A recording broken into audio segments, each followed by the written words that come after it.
Welcome to KBR news. Ambedkar విగ్రహానికి పాలాభిషేకం చేసిన ఎమ్మెల్యే కొల్లా లలిత కుమారి అణగారిన వర్గాల ప్రగతి ప్రదాత భారతరత్న అంబేద్కర్ అని భారత రాజ్యాంగ రూపశిల్పి దళిత వర్గాల వైతాళికుడు భారతరత్న డాక్టర్ భీమ్రావ్ అంబేద్కర్ అని 134వ జయంతి సందర్భంగా ఎస్కోట మండల కేంద్రంలో గల దేవి టెంపుల్ నందు అంబేద్కర్ విగ్రహానికి పూలమాల వేసి నివాళులర్పించిన ఎస్కోట శాసనసభ్యురాలు శ్రీమతి కొల్లా లలిత కుమారి అనంతరం ఎస్సీ కాలనీలో నాయకులందరితో కలిసి అంబేద్కర్ విగ్రహానికి పాలాభిషేకం చేసి పూలమాల వేసి నివాళులర్పించడం జరిగింది. ఈ సందర్భంగా ఆమె మీడియాతో మాట్లాడారు.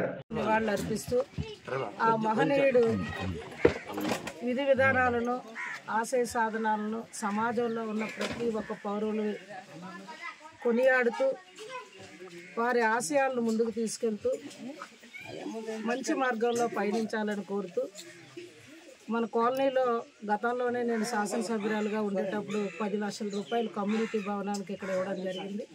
తర్వాత నేను ఓటమి ప్రభుత్వం మారడం మరి దాన్ని నిలుపుదల కూడా జరిగిపోయింది. మరి ఈనాటి కూటమి ప్రభుత్వంలో మా బాధ్యత మేమంతా కలిసికట్టుగా ప్రజల కోసం పనిచేస్తాం. ఆ దశగానే ఏదైతే గతంలో నిలిచిన ఈ కమ్యూనిటీ భవనానికి నా గ్రాంట్ వచ్చి వెంటనే మరలా 10 లక్షల రూపాయలు ఇక్కడ భవనానికి ఇస్తానని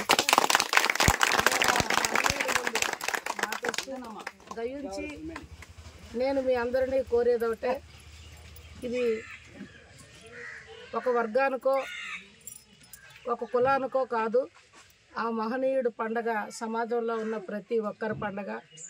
భావి భవిష్యత్ తరాలకి వారి గురించి మనం తెలియజేయాల్సిన జీవిత గాథ తెలియజేయాల్సిన అవసరం అయితే ఇవాళ సమాజంలో ఎంతైనా ఉంది.